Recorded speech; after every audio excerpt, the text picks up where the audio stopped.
തോട്ടില്ലേ? തോട്ടുണ്ട്. Thought പറയട്ടെ.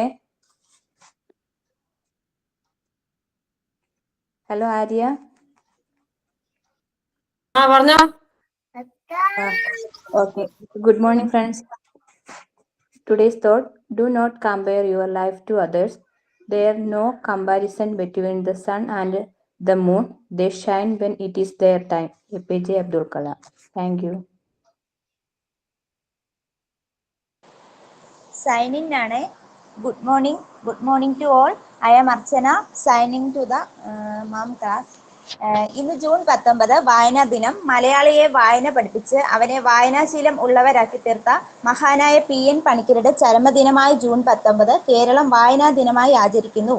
വായന മനുഷ്യനെ പൂർണ്ണനാക്കുന്നു. വായനയിലൂടെയും എഴുത്തിലൂടെയും പരമാവധി അറിവ് നേടുക. എല്ലാവർക്കും ഹൃദയം നിറഞ്ഞ വായനാ ദിനാശംസകൾ. Thank you.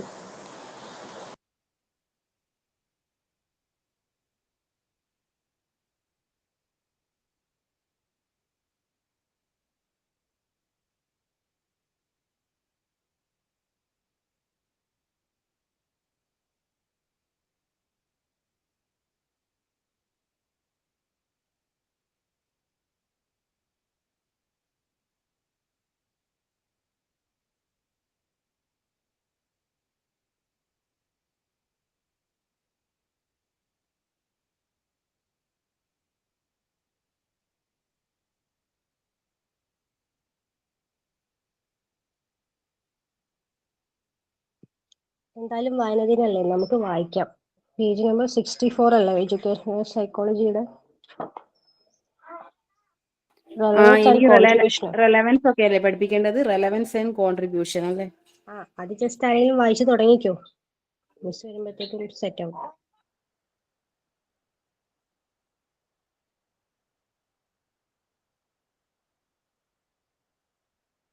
ഓക്കെ, ഞാൻ വായിക്കാം എന്നാല്. Page number 64.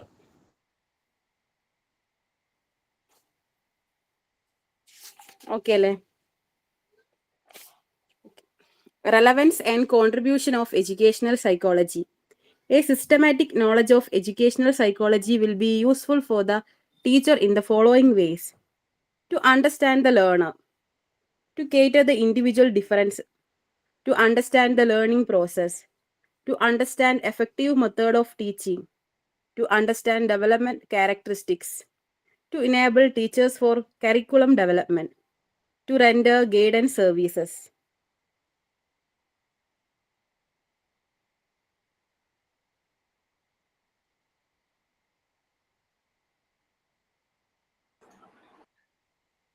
Yes, please continue. Okay, ma'am. Good morning, ma'am. Good morning, ma'am. Good morning, ma'am. Good morning, ma'am. Good morning. Good morning. Yes, please. നിങ്ങൾ എന്തായിരുന്നു പറഞ്ഞോണ്ടിരുന്നേ? വായനാ ദിനാണ്.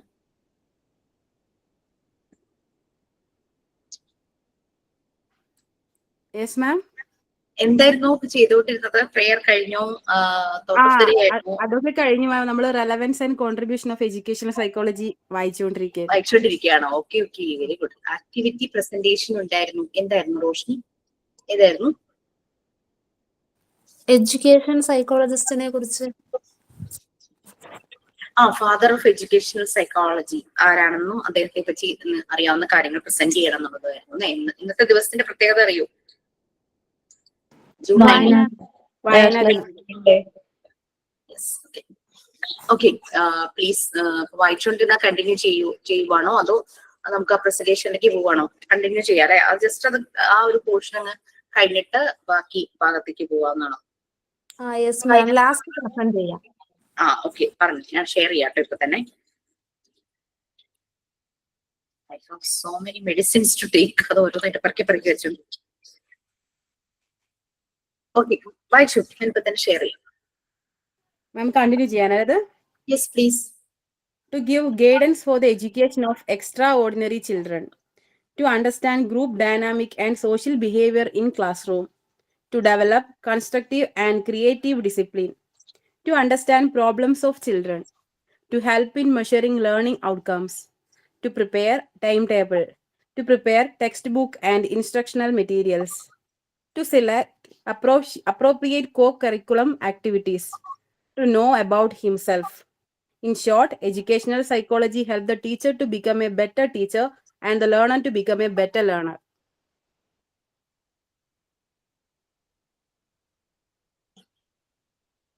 ഓക്കെ, ഇനി ഇപ്പൊ പ്രസന്റേഷൻ ചെയ്യുന്നുണ്ടോ അതോ എന്താ വേണ്ടേ നിങ്ങൾ തന്നെ പറഞ്ഞോളൂ. Your choice.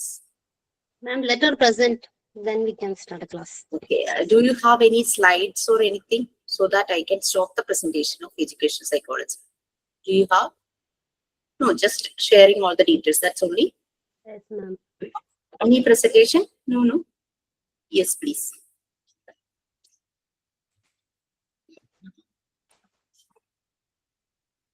And, once again, good morning to all of you, and thank you so much for understanding and leading the class. Very well done. Okay, fine. Please start. Who is going to present? ഞാൻ present ചെയ്യാം മാം. Start ചെയ്യട്ടെ മാം. Yes, please. The father of educational psychology is often considered to be Edward Thorndike, 1874 to 1949. Thorndike was an American psychologist who made significant contributions to the field of educational psychology. He is known for his work on learning theory, behavioral psychology, intelligence testing. Some of his notable contributions include law of effect. Behavior is modified by its consequences. Law of exercise. Repetition strengthens learning. Law of readiness. Learning is most effective when the learner is ready. Thorndike work laid the foundation for modern educational psychology and continues to influence teaching practice today. Impact. Thorndike work influenced behavioral psychology, learning theory, educational practices. Legacy. Thorndike research continues to shape teaching methods, curriculum design, and educational assessment. Edward Thorndike keywords: animal intelligence, educational psychology, influence on education, development of standardized testing, emphasis on measurable learning outcome, focus on individual differences in learning. Critique and legacy. Some critics argue Thorndike work oversimplified complex learning process. Despite this, his ideas remain influential in educational psychology and practice. Thank you, ma'am.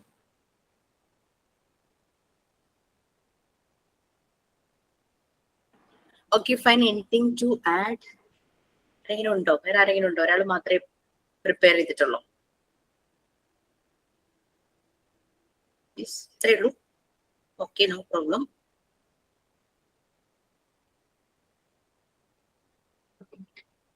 So അദ്ദേഹം ഒരു psychologist ആയിരുന്നു. Yes please. ഞാൻ വായിക്കട്ടെ? Yes. ഞാൻ ആരും ഇല്ലാന്ന് കരുതി ഞാൻ പറയാൻ വന്നായിരുന്നു. വായിക്കാം. Psychology is the study of society, the human behavior, and the relationship and between individual and group. It seek understand the social structure and cultural patterns of the dynamic and shaped society. The term of father of psychology attributed to the Auguste Comte, the French philosopher of food, is credited the coming term of sociology. Comte worked the instrument and establishing the social distinction and recognized a field of study. His visions of the science of society, which would analyze the law of the social evolution and the social dynamic, allied of groundwork for future social studies. Auguste Comte did not invent the sociology, the study of social partner of social intelligence and social interaction and culture, rather and contributely extend its thought positivism and the principles of convenience and sociology, thought of empirism and scientific method. While Comte, it regards the father of sociology in where discipline was developed and thought of founders and father of sociology, namely Emily Durkheim and Max Weber, Karl Marx, and Herder Spencer. However, candidate must of aware that father of the sociology is contributed to the arts Sosler or Govind Shanvi Gary due of his pluralistic method of study Indian social society and culture. Continue reading article like the develop deeper into the world various or social science and other disciplines from the where most question appear popular and competitive at some other country. Okay, ma'am. Anyway ചെറിയ ചെറിയ seminars ആണെങ്കിലും ഒരു presentation ആണെങ്കിലും നിങ്ങളോട് പറയുമ്പോൾ അത് ഒന്ന് ഒരു റിപ്പോർട്ട് മിസ്സേ, പോലെ ഞാനിത് ജസ്റ്റ് ഒന്ന് മലയാളത്തിലൊന്ന് പറഞ്ഞോട്ടെ മിസ്സേ. അദ്ദേഹത്തെ പറ്റി. Edward Lee Thorndike. അദ്ദേഹം ഒരു American മനഃശാസ്ത്രജ്ഞനായിരുന്നു.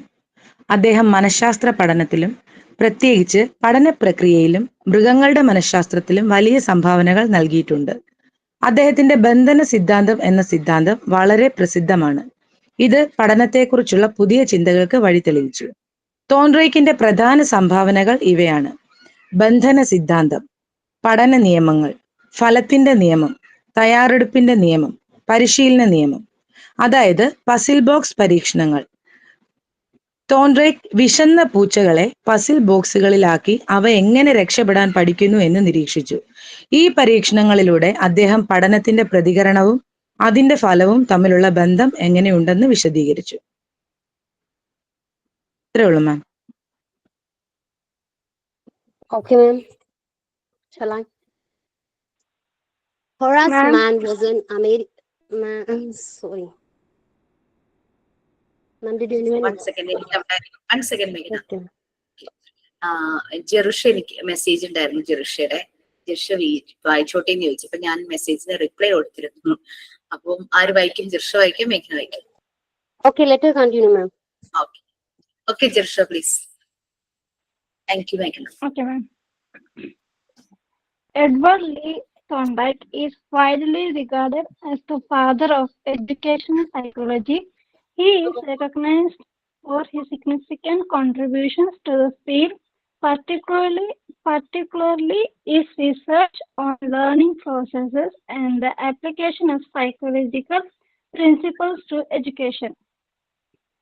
Edward Lee Thorndike, August 31, 1874 to August 9, 1949, was an American psychologist who spent nearly his entire career at Teachers College, Columbia University, on comparative psychology, and the learning process led to his theory of connections and helped lay the scientific foundation for educational psychology. He also worked on solving industrial problems such as employee exams and testing.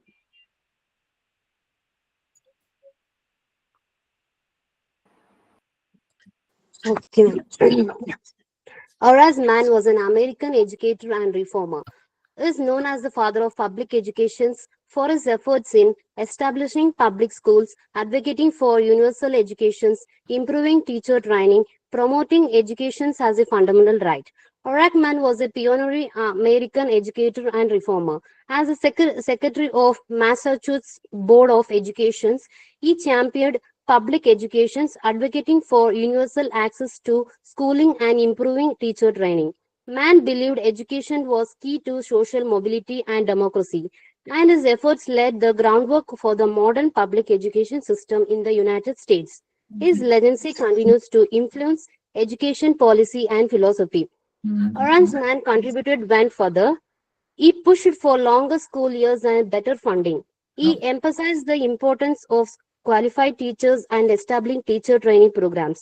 Man's visions for public educations aim to provide opportunity for all, regardless of background or social economic status. His work had a lasting impact on the development of public educations in the United States. Okay, ma'am. Okay fine, very good. എല്ലാരും നല്ലപോലെ ചെയ്തു. ആര്യ എന്തെങ്കിലും പറയാനാണോ? Okay okay, അപ്പൊ നിങ്ങള് കൈകൊണ്ട് അറിയാണ്ട് മാറിപ്പോയതാ. Okay, no problem. എന്തായാലും ചെറിയ ചെറിയ ടോപ്പിക്സ് ആണെങ്കിലും നമ്മൾ ക്ലാസ്സിൽ ഇതുപോലെ ചെറിയ ഒരു സെമിനാർ പോലെയോ പ്രസന്റേഷൻ പോലെയോ ചെയ്യുവാണെങ്കിൽ നിങ്ങൾ അതൊരു റിപ്പോർട്ടായിട്ട് കയ്യിൽ വെക്കുക കേട്ടോ. എന്തൊക്കെ എവിടെയെങ്കിലും ഒരു ഇന്റർവ്യൂ പോകും, നിങ്ങൾ എന്തൊക്കെ ചെയ്തു എന്ന് ചോദിച്ചു കഴിഞ്ഞാൽ നമ്മളുടെ കയ്യിലുണ്ടാകും. നമ്മൾ ചെയ്ത കാര്യങ്ങളെ കുറിച്ച് നമുക്ക് നല്ലപോലെ അറിയാനായിട്ട് പറ്റും. Okay fine. സോ നമ്മളിപ്പോ എഡ്യൂക്കേഷണൽ സൈക്കോളജിയുടെ ഫാദർ എന്നറിയപ്പെട്ടിരുന്ന അമേരിക്കൻ സൈക്കോളജിസ്റ്റ് ആയ എഡ്വേർഡ് തോണ്ടനെ കുറിച്ചായിരുന്നു നമ്മൾ പറഞ്ഞത്. അദ്ദേഹത്തിന്റെ കോൺട്രിബ്യൂഷൻസ് വളരെ കൂടുതലാണ് എഡ്യൂക്കേഷണൽ സൈക്കോളജി. കാരണം ഒരു റെഫറൻസ് ആണ് അദ്ദേഹത്തിന്റെ പല ലോസും. അദ്ദേഹം പോസ്റ്റ്ലേറ്റ് ചെയ്ത പല ലോസും പല കാര്യങ്ങൾക്കും റെഫറൻസ് ആണ്. എനിവേ കുറെ കൂടെ ഒക്കെ ഡീപ്പായിട്ട് നോക്കി പോകുമ്പോൾ എവിടെയെങ്കിലും വർക്ക് ചെയ്യുമ്പോൾ നമ്മൾക്ക് ഒരു നല്ലൊരു റെഫറൻസ് ആയിരിക്കട്ടെ, അത് നമുക്ക് നല്ലൊരു സജഷൻസ് ആ ഒരു ഇൻസ്റ്റിറ്റ്യൂട്ടിൽ കൊടുക്കാനായിട്ട് പറ്റട്ടെ, അക്സെപ്റ്റബിൾ ആയിട്ടുള്ളത്. കാരണം എന്തൊക്കെ രീതിയിൽ എഡ്യൂക്കേഷൻ സിസ്റ്റത്തിന് മാറ്റങ്ങൾ വരുത്തിയാലും എവിടെയെങ്കിലൊക്കെ എന്തെങ്കിലുമൊക്കെ ഒരു പാകപ്പിഴകൾ വരുന്നുണ്ടല്ലേ. ലൈക്ക് കുട്ടികളുടെ ഒരു പഠന രീതിയിലാണെങ്കിലും ഈവൻ ഒരു ക്യാപ്സൂൾ സ്റ്റഡി പോലെയാണ് ഇപ്പൊ കുട്ടികൾ. കാരണം അവർക്ക് കുറെ നേരം ഒന്നും ഇരുന്ന് എക്സാം എഴുതാനൊന്നും ഒട്ടും ഇഷ്ടം തോന്നുന്നില്ല. അവർക്ക് അറിയാമെങ്കിൽ പോലും ഈ ഷോർട്ട് ആൻസർ ക്വസ്റ്റ്യൻ ആണെങ്കിലും ചെറിയ രീതിയിൽ ഒരു പാരഗ്രാഫ് എഴുതണം എന്ന് പറഞ്ഞാലും പോയിന്റ്സ് ആയിട്ട് എഴുതി വെച്ചിട്ട് പിന്നെയും ഉണ്ടെങ്കിൽ പോലും ഇത്രയും മാർക്ക് മതി, ആ രീതിയിൽ എക്സാം എഴുതുന്ന കുട്ടികളെ ഞാൻ കണ്ടിട്ടുണ്ട്. അതും +1 +2 അവരുടെ നെക്സ്റ്റ് ലെവലിലേക്കുള്ള നല്ലൊരു ക്രൈറ്റീരിയ വരേണ്ട റിസൾട്ട് ആണ് +2ന്റെ റിസൾട്ട്. ആ ഒരു ഏജിൽ വരെയും കുട്ടികൾ അങ്ങനെ പരീക്ഷ എഴുതുന്നതായിട്ട് കാണുന്നുണ്ട്. അപ്പം നമുക്ക് എപ്പോഴും കഷ്ടപ്പെട്ട് പഠിക്കുകയല്ല, ഇഷ്ടപ്പെട്ട് ആകണം പഠനം. ആ ഒരു രീതിയിൽ കുഞ്ഞുങ്ങളെ മാറ്റിയെടുക്കുക എന്നുള്ളതാണ് നമുക്ക് ചെയ്യാനായിട്ട് പറ്റും. അത് ഫ്രം ദ ഗ്രാസ് റൂട്ട്. അപ്പൊ ആ കുഞ്ഞു മക്കളെ കിട്ടുന്നത് നമ്മുടെ കയ്യിലാണ്. ആസ് എ പാരന്റ് നിങ്ങളുടെ കുട്ടികൾ വീട്ടിലും ഉണ്ട്. അപ്പൊ അവിടെ നിന്നും നമ്മൾ ചെയ്യണം. അത് ഇനി പോകുമ്പോഴും അവരുടെ ഓരോരോ ക്ലാസ് ലെവലുകളിൽ അവർക്ക് ഇഷ്ടാവണം പഠിക്കുമ്പോൾ. ആ ഒരു എക്സ്പീരിയൻഷ്യൽ ലേണിംഗ് ലിമിറ്റേഷൻസ് ഉണ്ട്. നമുക്ക് പറയാൻ പറ്റില്ല എല്ലാ ടീച്ചേഴ്സും ഈ ഒരു ആറ്റിറ്റ്യൂഡോട് കൂടിയും ആ ഒരു പൊട്ടൻഷ്യലോട് കൂടിയും വരുന്നതാണെന്ന്. ഭയങ്കര ഒരു കമ്മിറ്റ്മെന്റ് സിൻസിയാരിറ്റി ഒക്കെ ഭയങ്കരമായി കുറഞ്ഞു വരുന്ന ഒരു, എല്ലായിടത്തും നല്ല ജനറലൈസ് ചെയ്യല്ല, ബട്ട് ചിലയിടങ്ങളിലേക്ക് ക്യാഷ് കൊടുത്തിട്ട് ജോബ് വാങ്ങുമ്പോൾ അവർക്ക് എങ്ങനെയെങ്കിലും ആ ക്യാഷ് തിരിച്ചെടുക്കുക എന്നുള്ളതല്ലാതെ അതിനോട് ഒരു കമ്മിറ്റ്മെന്റ് കൂടുതലായിട്ട് ചില വിഭാഗങ്ങളിൽ കാണാതെ പോയിട്ടുണ്ട്. അത് നമ്മളിപ്പോ ടീച്ചേഴ്സിനും ശരിയായ രീതിയിൽ ഒരു അവയർനെസ് ഓറിയന്റേഷൻ കൊടുക്കേണ്ടതായിട്ട് വരും. ഇപ്പൊ സ്കൂളുകളിലൊക്കെ നല്ല രീതിയിൽ തന്നെ ചെയ്യുന്നുണ്ട്. എഡ്യൂക്കേഷൻ സൈക്കോളജിയുടെ കുറെ ആപ്ലിക്കേഷൻസ് അതാണ്. സ്റ്റുഡന്റ് ലെവലിൽ മാത്രമല്ല ടീച്ചർ ലെവലിൽ നിന്നുകൊണ്ടും എന്തെല്ലാം ചെയ്യാനായിട്ട് പറ്റും, അങ്ങനെയുള്ള കാര്യങ്ങളൊക്കെയാണ് വരുന്നത്. ഓക്കെ, അപ്പൊ നിങ്ങൾ വായിച്ചുകൊണ്ടിരുന്നത് എവിടെയായിരുന്നു? ഷെയർ ചെയ്യാം. സ്ക്രീൻ ഒന്ന് വലുതായി കാണിക്കുന്നു വിചാരിച്ചിട്ടാണ് ഞാൻ പെട്ടെന്ന് മാറ്റിയത്. ലാസ്റ്റ് ക്ലാസ്സിൽ നമ്മൾ ലിമിറ്റേഷൻ വരെയാണ് മാം ഡിസ്കസ് ചെയ്തത്. അപ്പൊ നമ്മൾ ഇന്ന് റെലവൻസ് ആൻഡ് കോൺട്രിബ്യൂഷൻ ആണ് വായിച്ചത്.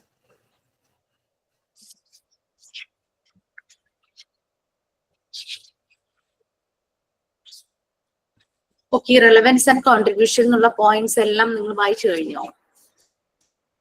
മാം അത് വായിച്ചു കഴിഞ്ഞായിരുന്നു. ഓക്കെ, സോ ഇമ്പോർട്ടൻസ് അല്ലെ റെലവൻസ് എന്ന് പറയുമ്പോൾ കോൺട്രിബ്യൂഷൻ എഡ്യൂക്കേഷൻ സൈക്കോളജിയുടെ നമ്മൾ ഏതൊരു ഇത് എന്ന് വെച്ചാൽ വൈഡ് ആയിട്ടുള്ള ഒരു ടോപ്പിക്കാണ്, വാസ്റ്റ് ആയിട്ടുണ്ട് എഡ്യൂക്കേഷൻ സൈക്കോളജി എന്ന് പറയുന്നത്. നമുക്ക് ഇങ്ങനെ പോയിന്റ്സ് ഇട്ട് ചെയ്യേണ്ടതായിട്ടുള്ള ഒരു കാര്യമല്ല.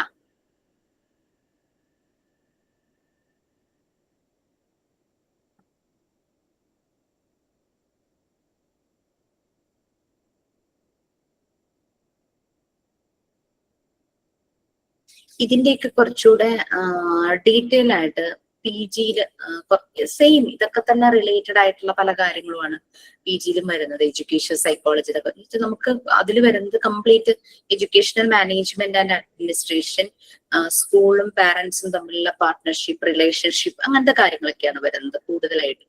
അപ്പൊ അതിൽ ശരിക്കും എഡ്യൂക്കേഷൻ സൈക്കോളജിക്ക് കൺസെപ്റ്റോട് കൂടി പല ടോപ്പിക്കുകളും അതിനകത്ത് കവർ ചെയ്ത് പോകുന്നുണ്ട്. ഫോർ എക്സാമ്പിൾ സൂപ്പർവിഷൻ എന്ന് പറഞ്ഞൊരു ടോപ്പിക്കൊക്കെ കവർ ചെയ്ത് പോകുന്നത് ഇതുമായിട്ട് കണക്റ്റഡ് ആയിട്ടാണ് പല കാര്യങ്ങളും. ഓക്കെ, അതായത് പണ്ടത്തെ കാലങ്ങളിൽ നമ്മൾക്ക് ഞാനൊക്കെ സ്കൂളിൽ പഠിക്കുന്ന സമയത്ത് ഇൻസ്പെക്ഷന് വരുമായിരുന്നു എഡ്യൂക്കേഷൻ ഡിപ്പാർട്ട്മെന്റിൽ നിന്ന്. ഈ ഇൻസ്പെക്ഷന് വരുന്ന ഇൻസ്പെക്ടർ എന്ന് പറഞ്ഞിരുന്നു. ഭയങ്കര ടെൻഷനാണ് ആ സമയത്ത്. ടീച്ചേഴ്സിനും സ്കൂളൊക്കെ ഭയങ്കര നീറ്റാക്കുന്നു, എല്ലാം നല്ല ക്ലാസ് റൂം ഒക്കെ നല്ല അടുക്കും ചുറ്റിയോടും കൂടെ വെക്കുന്നു, കുട്ടികളെ ഒരു പാർട്ടിക്കുലർ പോർഷൻ പഠിപ്പിച്ച് എല്ലാവരെയും സെറ്റാക്കി വെക്കുന്നു, നല്ലപോലെ പഠിക്കുന്ന കുട്ടികൾക്ക് വേണ്ടിയിട്ട് ചില കാര്യങ്ങളും അങ്ങനെയുള്ള രീതിയിലൊക്കെ ഓരോന്നൊക്കെ ഇങ്ങനെ ചെയ്തു വെക്കുമായിരുന്നു അല്ലെ. ഒരു ഇൻസ്പെക്ഷൻ നമ്മൾ കണ്ടിട്ടുണ്ടാവും. ഇപ്പൊ അത് ഇൻസ്പെക്ഷൻ എന്നുള്ളതിനേക്കാളും കുറച്ചുകൂടെ സൂപ്പർവിഷൻ എന്നുള്ള രീതിയിലാണ്. അത് വേറൊന്നുമല്ല, ഒരാളെ മറ്റുള്ളവരുടെ മുമ്പിൽ വെച്ച് കറക്റ്റ് ചെയ്യുക എന്നുള്ളതല്ല. ടീച്ചേഴ്സിന് അവരുടെ ജോബ് ബെറ്റർ ആയിട്ട് ചെയ്യാൻ പറ്റുന്ന രീതിയിൽ അവരെ സപ്പോർട്ട് ചെയ്യുകയാണ് സൂപ്പർവൈസേഴ്സ് ചെയ്യുന്നത്. അതെല്ലാം എഡ്യൂക്കേഷൻ സൈക്കോളജിയുടെ ആപ്ലിക്കേഷന്റെ ഭാഗമായിട്ട് വരുന്നതാണ്.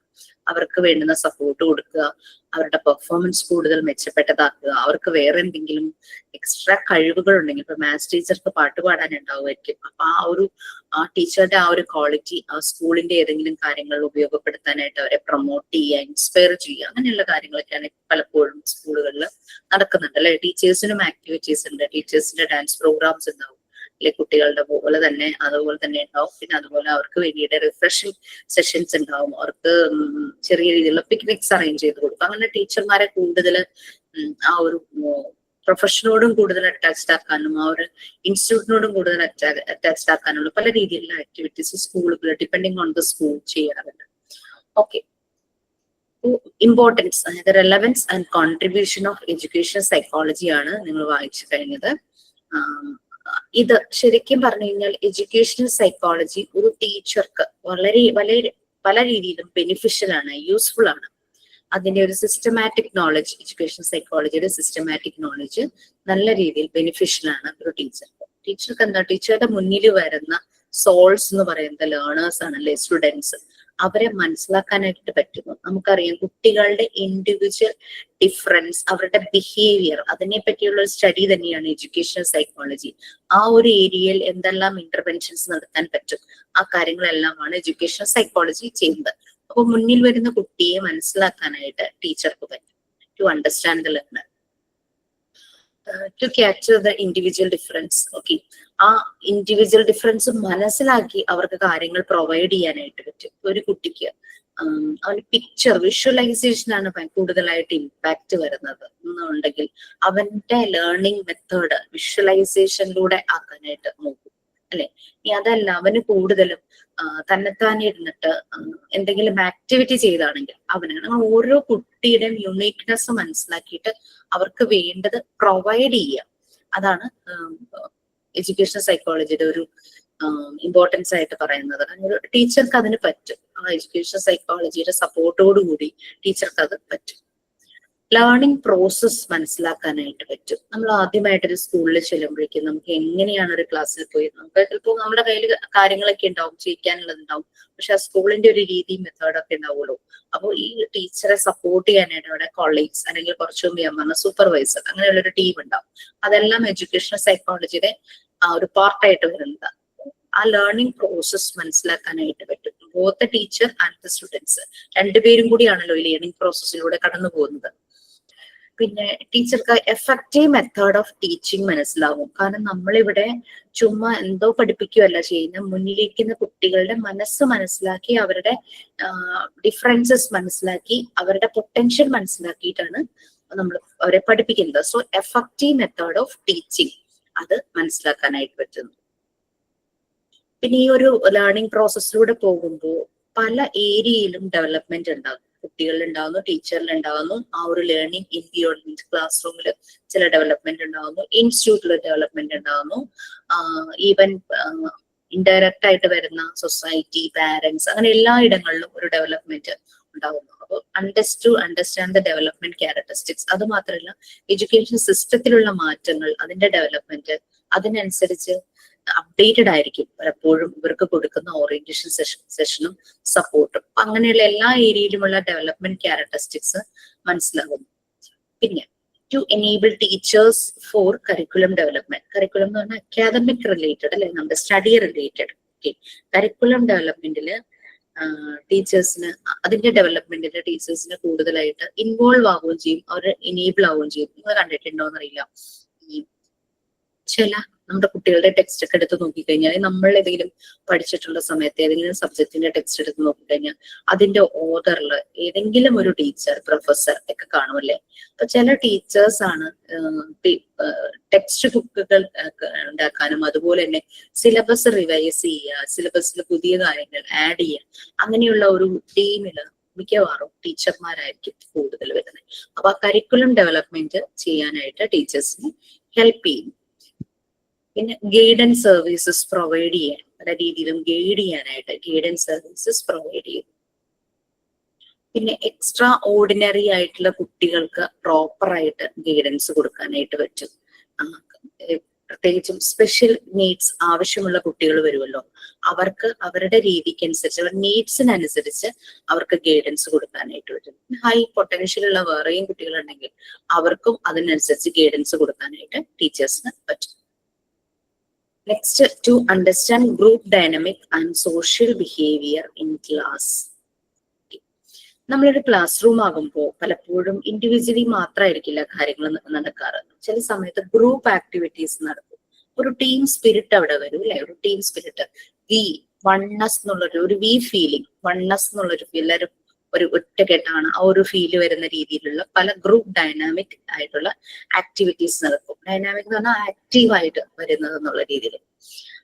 സോഷ്യൽ ബിഹേവിയർ, അതുപോലെ തന്നെ ഗ്രൂപ്പിലാകുമ്പോൾ കുട്ടികൾ ഇൻഡിവിജ്വലി ആകുമ്പോൾ അവരുടെ ബിഹേവിയർ പാറ്റേൺ പോലെ ആവണമെന്നില്ല, ഗ്രൂപ്പിലേക്ക് മേർജ് ചെയ്യുമ്പോൾ അവരുടെ ബിഹേവിയറിൽ ചേഞ്ചസ് ഉണ്ടാകും. ആ ഒരു സോഷ്യൽ ബിഹേവിയർ, അവർ എത്രത്തോളം സോഷ്യലൈസ് ചെയ്യുന്നു, എത്രത്തോളം ഇന്ററാക്ട് ചെയ്യുന്നു, അങ്ങനെയുള്ള കാര്യങ്ങളെല്ലാം മനസ്സിലാക്കാനായിട്ട് പറ്റും. ചില കുട്ടികൾക്ക് ഗ്രൂപ്പ് ആക്ടിവിറ്റി ആയിരിക്കും കുറച്ചുകൂടെ അവർ ഇൻഡിവിജ്വലി ചെയ്യുന്നതിനേക്കാളും കുറച്ചുകൂടെ അവർ ചെയ്യുന്നത്, ചിലപ്പോൾ ഇൻഡിവിജ്വൽ ആയിട്ടുള്ളതായിരിക്കും. To develop constructive and creative discipline. Constructive അതുപോലെ തന്നെ okay, thank you Jirshan. Curriculum development. To develop constructive and creative discipline എന്ന് പറഞ്ഞു കഴിഞ്ഞാല്, പണ്ടത്തെ ഒരു രീതി എന്ന് പറഞ്ഞു കഴിഞ്ഞാൽ എന്തെങ്കിലും ഒരു മിസ്റ്റേക്ക് വന്നു കഴിഞ്ഞു കഴിഞ്ഞാൽ അപ്പൊ തന്നെ പണിഷ് ചെയ്യുവാണ്. അതിന് പകരം ക്രിയേറ്റീവായിട്ടും കൺസ്ട്രക്റ്റീവായിട്ടുമുള്ള ഡിസിപ്ലിൻ, അതായത് ഇപ്പോൾ നമുക്കറിയാം അവർക്ക് താല്പര്യമുള്ള രീതിയിലുള്ള ഒരു ആക്ടിവിറ്റിയിലേക്ക് മാറ്റുന്നു. അവരുടെ എന്തെങ്കിലും അവരുടെ ഭാഗത്തുനിന്നൊരു ചെറിയൊരു ഫോൾട്ട് ഉണ്ടായി കഴിഞ്ഞു കഴിഞ്ഞാൽ അവർക്ക് താല്പര്യമുള്ളതിലേക്ക്, കാരണം they don't feel like guilty, ഞങ്ങൾ ഇങ്ങനെ ചെയ്തത് കൊണ്ടാണ് എന്നെ പണിഷ് ചെയ്ത്, ആ ഒരു ഫീൽ ഉണ്ടാവുന്നില്ല. ബട്ട് അവർക്ക് ഇൻട്രസ്റ്റഡ് ആയിട്ടുള്ള കാര്യങ്ങളിലേക്ക് അവർക്ക് ആക്ടിവിറ്റി കൊടുക്കുന്നു. പിന്നെ കുട്ടികളുടെ പ്രോബ്ലംസ് മനസ്സിലാക്കാനായിട്ട് പറ്റുന്നു. പലപ്പോഴും കുട്ടികൾ ഇമോഷണലി എന്തെങ്കിലും ഡിസ്റ്റർബൻസ് ഉണ്ടാകാം, അതുപോലെ തന്നെ മെന്റലി അവർക്ക് ചിലപ്പോൾ ഡൗൺ ആയിരിക്കുന്ന സമയങ്ങൾ ഉണ്ടാവാം, അതിന്റെ ഒരു ഡിസ്റ്റർബൻസ് ഉണ്ടാകും. പിന്നെ പറയുന്ന പോലെ എന്തെങ്കിലും ഫിസിക്കൽ ഡീഫോമിറ്റീസോ അങ്ങനത്തെ കാര്യങ്ങൾ എന്തെങ്കിലും ഉണ്ടാവുകയാണെങ്കിൽ അതും, അങ്ങനെ എന്ത് പ്രോബ്ലംസ് വന്നാലും ഇപ്പൊ ലേണിംഗ് ഡിസബിലിറ്റി മനസ്സിലാവുകയാണെങ്കിൽ അതെല്ലാം പെട്ടെന്ന് മനസ്സിലാക്കാനായിട്ട് സാധിക്കും. ഇതെല്ലാം എഡ്യൂക്കേഷണൽ സൈക്കോളജിയുടെ സപ്പോർട്ടോടുകൂടിയാണ്. പിന്നെ ഈ ലേണിംഗ് ഔട്ട്കംസ്, നമുക്കറിയാം നമ്മൾ കുട്ടികളെ ഒരു പർട്ടിക്കുലർ ടോപ്പിക് പഠിപ്പിച്ചു, ടീച്ചേഴ്സ് അതിന്റെ അനാലിസിസിന് വേണ്ടിയിട്ട് അല്ലെങ്കിൽ ഇവാലുവേറ്റ് ചെയ്യാനായിട്ട് പല മെത്തേഡ്സ് സ്വീകരിക്കൂടെ. ചിലപ്പോൾ ക്ലാസ്സിൽ തന്നെ ക്വസ്റ്റ്യൻസ് ചോദിക്കാം, അല്ലെങ്കിൽ ഒരു ആക്ടിവിറ്റി, അതുമായി റിലേറ്റഡ് ഒരു ആക്ടിവിറ്റി കൊടുത്തിട്ട് അവരോട് അത് ചെയ്യാൻ പറയാം, ചെയ്തിട്ട് വരാൻ പറയാം, അല്ലെങ്കിൽ അവരോട് പ്രസന്റ് ചെയ്യാൻ പറയാം, പ്രിപ്പയർ ചെയ്യാൻ പറയാം, അങ്ങനെ. അപ്പൊ അങ്ങനെ ഇവർക്ക് ഈ ലേണിംഗ് പ്രോസസ്സിലൂടെ കടന്നു പോയപ്പോൾ എന്ത് റിസൾട്ടാണ് ഉണ്ടായതെന്നുള്ളത് ടെസ്റ്റ് ചെയ്യാനായിട്ട്, മെഷർ ചെയ്യാനായിട്ട് ഉള്ള മെത്തേഡ്സ് എടുക്കാനായിട്ട് ഹെൽപ്പ് ചെയ്യുന്നു ടീച്ചേഴ്സിനെ. ടൈം ടേബിൾ പ്രിപ്പയർ ചെയ്യാൻ, അങ്ങനെ ആ ഒരു കരിക്കുലത്തിൽ വരുന്ന കാര്യങ്ങളെല്ലാം, എന്തെല്ലാം കാര്യങ്ങൾ ചെയ്യുന്നുണ്ടോ അതെല്ലാം ചെയ്യാനായിട്ട് ഹെൽപ്പ് ചെയ്യുന്നു ടു പ്രിപ്പയർ ടൈം ടേബിൾസ്.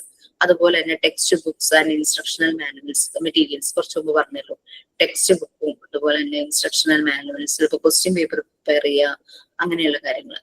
പിന്നെ കരിക്കുലം റിലേറ്റഡ് കാര്യങ്ങൾ മാത്രമല്ല, അതായത് അക്കാദമിക് റിലേറ്റഡ് കാര്യങ്ങൾ മാത്രമല്ല ഉള്ളത്, co curricular activities, non academic ആക്ടിവിറ്റീസും ഒരു സ്കൂൾ അല്ലെങ്കിൽ ഒരു ഇൻസ്റ്റിറ്റ്യൂഷനിൽ ഉണ്ടാവൂലേ.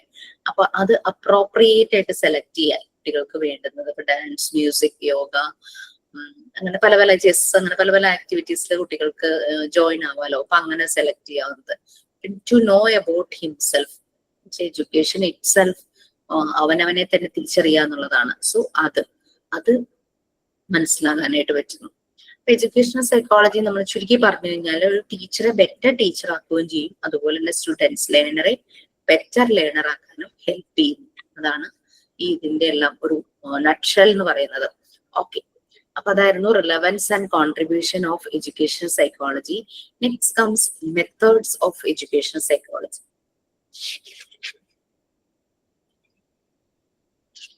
എഡ്യൂക്കേഷണൽ സൈക്കോളജി നമ്മൾ പറഞ്ഞു ഹ്യൂമൻ ബിഹേവിയർ എഡ്യൂക്കേഷണൽ സെറ്റിംഗ്സിൽ അതിനെ ഡീൽ ചെയ്യുന്നതാണ്. അപ്പോ പല രീതിയിലുള്ള മെത്തേഡ്സ് യൂസ് ചെയ്യുന്നുണ്ട് എഡ്യൂക്കേഷൻ സൈക്കോളജിയിൽ.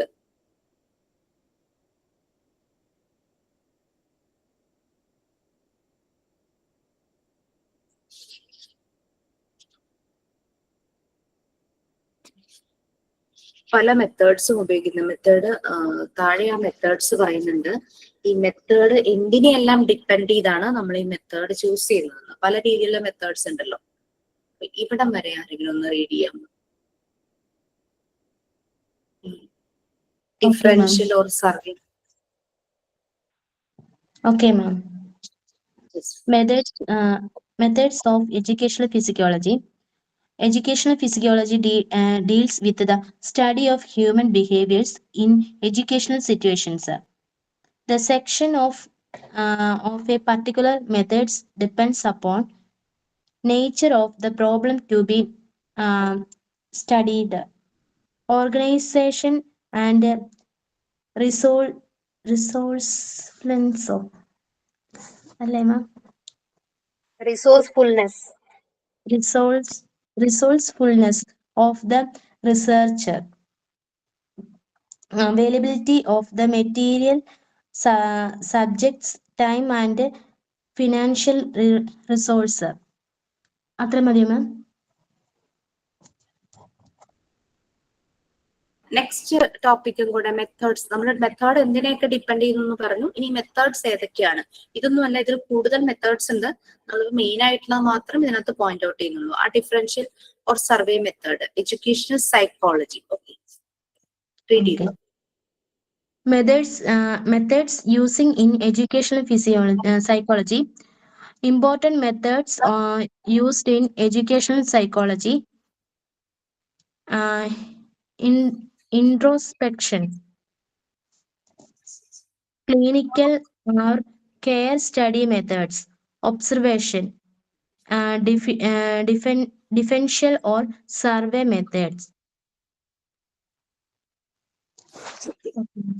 So methods of education psychology ആണ് നമ്മുടെ ടോപ്പിക് ഇനി വരാൻ പോകുന്നത്. എന്തെല്ലാം മെത്തേഡ്സ് യൂസ് ചെയ്ത് എഡ്യൂക്കേഷൻ സൈക്കോളജി അപ്ലൈ ചെയ്യാന്ന് ഓൾറെഡി പറഞ്ഞു. ഈ എഡ്യൂക്കേഷൻ സൈക്കോളജി മുന്നിൽ വരുന്ന ഹ്യൂമൻ ബിഹേവിയർ എഡ്യൂക്കേഷൻ സെറ്റിംഗ്സിലെ ഹ്യൂമൻ ബിഹേവിയറിൽ അപ്ലൈ ചെയ്യുന്നതാണ്. അതിനനുസരിച്ച് ഹ്യൂമൻ ഡെവലപ്മെന്റ്, അതാണ് ഔട്ട്കം ഉദ്ദേശിക്കുന്നത്. അപ്പം ഏതൊക്കെ മെത്തേഡ് യൂസ് ചെയ്ത് എഡ്യൂക്കേഷൻ സൈക്കോളജി ചെയ്യാം, ഇതെല്ലാം കാര്യങ്ങളെ ഡിപ്പെൻഡ് ചെയ്തിരിക്കുന്നു എന്നാണ് പറയുന്നത്. എന്ത് പ്രോബ്ലം ആണോ സ്റ്റഡി ചെയ്യേണ്ടത്, നമ്മളൊരു കാര്യം അപ്ലൈ ചെയ്യുമ്പോൾ clinical case study method. Okay, അവിടെ ഒന്ന് കറക്റ്റ് ചെയ്തോളൂ കേട്ടോ. കേസ് സ്റ്റഡി ആണ്, കെയർ അല്ല. ക്ലിനിക്കൽ കെയർ സ്റ്റഡി മെത്തേഡ് എന്നാണ് ആ മെത്തേഡ്സ് ഉള്ള അതിനകത്ത് കാണുന്നത്. ക്ലിനിക്കൽ കേസ് സ്റ്റഡി മെത്തേഡ് ഓറില്ല, ക്ലിനിക്കൽ കേസ് സ്റ്റഡി മെത്തേഡ് എന്ന് ഒരുമിച്ച് പറഞ്ഞാൽ മതി.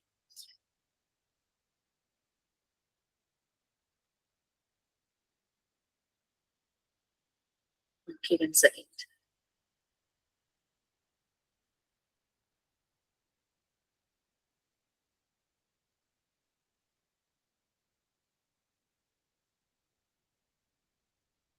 ടൈപ്സ് ഓഫ് ഒബ്സർവേഷൻ ഞാൻ എടുക്കുകയാണെ, അതാണ് ഞാൻ ഡിലേ.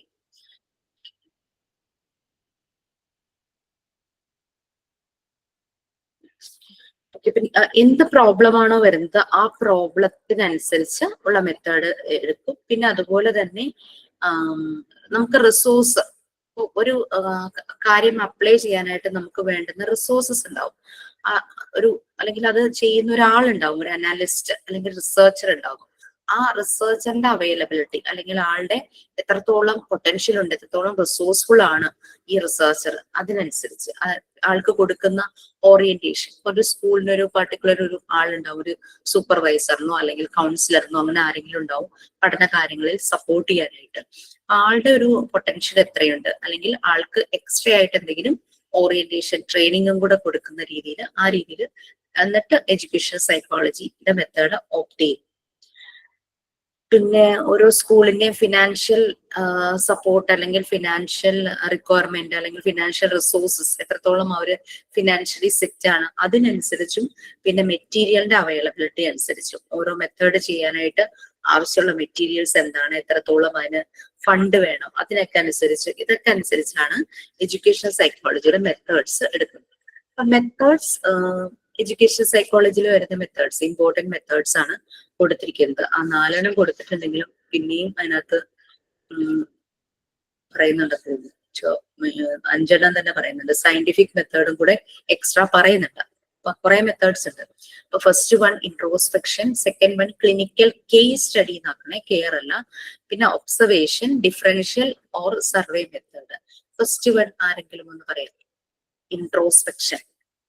ഇൻട്രോസ്പെക്ഷൻ എന്ന് പറഞ്ഞു കഴിഞ്ഞാല് സെൽഫ് എക്സാമിനേഷൻ, നമ്മൾ മലയാളത്തിൽ പറയുകയാണെങ്കിൽ ആത്മപരിശോധന, സെൽഫ് അനാലിസിസ് എന്ന് പറയില്ല, എല്ലാം കൂടെ ചേർന്ന് വരണേ. Self analysis, self criticism, self judgement. നമ്മളെല്ലാം നമ്മളെ ചെയ്യുന്നു. സാധാരണ ആളുകളെല്ലാം പുറമേക്കല്ല ചെയ്യുന്നത്. ഇൻട്രോസ്പെക്ഷൻ ആരോ ഒന്ന് വായിക്കും. Okay ma'am. ഐശ്വര്യ വായിച്ചോളൂ. അല്ല, വായിച്ചോളൂ. Okay. The term introspection is composed of 2 words, intro and aspection. Intro means inward and aspection means looking. Introspection means looking within oneself in order to examine one's own thoughts and feelings. Introspection gives us direct and prompt knowledge of our mental process without involving any extra cost for the material or apparatus. So, introspection, self examination അല്ലെ, ഇതൊരു self observation ആണ്. നമ്മൾ നമ്മളെ തന്നെ watch ചെയ്യുന്നു, observe ചെയ്യുന്നു. നമ്മളുടെ actions correct ആണോ, നമ്മളുടെ തോട്ട്സ്, ഫീലിങ്സ് എല്ലാം ഫിസിക്കലി മെന്റലി ഉള്ള ആക്ഷൻസിനെ ഒബ്സർവ് ചെയ്യുന്നു. അവർ ഓൺ തോട്ട്സ് ശരിക്കും ഒരു മിറർ വെച്ചിട്ട് അതിൽ നോക്കി ഇങ്ങനെ നമ്മൾ എക്സാമിൻ ചെയ്യുന്ന പോലെ തന്നെ. ഇതിന്റെ ഒരു അഡ്വാൻറ്റേജ് എന്ന് പറഞ്ഞു കഴിഞ്ഞാൽ ഇതിന് ഭയങ്കര കോസ്റ്റ് ഒന്നുമില്ല. മീൻസ് ഇപ്പൊ ഒരു ടീച്ചർ വർക്ക് ചെയ്യുന്നു, ടീച്ചർ ഒരു സെൽഫ് എക്സാമിനേഷൻ നടത്തുന്നു. ആ ടീച്ചർക്ക് കുറച്ച് ടൈം മാത്രം അതിന് സ്പെൻഡ് ചെയ്താൽ മതി അല്ലേ. ഞാൻ എവിടെയെങ്കിലും കറക്റ്റ് ആവാനുണ്ടോ, ഇനി കുറച്ചുകൂടെ ഞാൻ അപ്ഡേറ്റഡ് ആകേണ്ടതുണ്ടോ, അതുപോലെ ചെയ്യുന്നതിനേക്കാൾ കുറച്ചുകൂടെ ബെറ്റർ ആയിട്ട് എനിക്ക് ആ ഒരു ആക്ടിവിറ്റി ചെയ്യാൻ വരുന്നു. അങ്ങനെ ഒരു ടീച്ചറുടെ സെൽഫ് അനാലിസിസ് ആണ് ശരിക്കും പറഞ്ഞു കഴിഞ്ഞാൽ ഇൻട്രോസ്പെക്ഷൻ എന്ന് പറയുന്നത്. അപ്പൊ അത് mental process, on thoughts, on feelings എല്ലാം നോക്കും. നമ്മളുടെ തന്നെ ഒരു ഇന്റേണൽ വേൾഡ്, നമ്മളുടെ തന്നെ ഒരു ലോകത്തിലേക്ക് നമ്മൾ കയറി ഇറങ്ങി നോക്കുന്നതിനെയാണ് ഇൻട്രോസ്പെക്ഷൻ എന്ന് പറയുന്നത്. അത് നമ്മളെ തന്നെ ഫോസ്റ്റർ ചെയ്യാൻ, നമ്മളെ തന്നെ ഡെവലപ്പ് ചെയ്യാനായിട്ട് ഹെൽപ്പ് ചെയ്യും. ഒരുതരം സെൽഫ് അവയർനെസ്, നമുക്ക് നമ്മളെ കുറിച്ച് കുറച്ചുകൂടെ ക്ലാരിറ്റിയോട് കൂടി ഒരു ധാരണ കിട്ടും.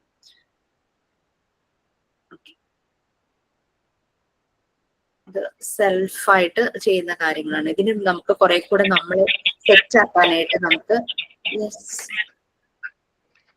മെഡിറ്റേഷൻ അങ്ങനെയുള്ള കാര്യങ്ങളിലൂടെ കടന്നു പോകാം. അങ്ങനെയാകുമ്പോൾ നമുക്ക് ഈ പ്രോസസ് റിൻഡൗൺ മ്യൂട്ട് ചെയ്യാമോ? Thank you. അപ്പൊ മെഡിറ്റേഷൻ അങ്ങനെയുള്ള കാര്യങ്ങളിലൂടെ നമ്മൾ കടന്നു പോകുമ്പോൾ നമുക്ക് കുറച്ചുകൂടെ നമ്മളിൽ അറ്റൻഷൻ കൊടുക്കാനായിട്ട് പറ്റും. ആ ഒരു നമ്മളൊക്കെ ചെയ്യുന്ന ഓരോ പ്രസന്റ് മൊമെന്റിനെ നമുക്ക് അറ്റൻഷൻ കൊടുക്കാനായിട്ട് പറ്റും.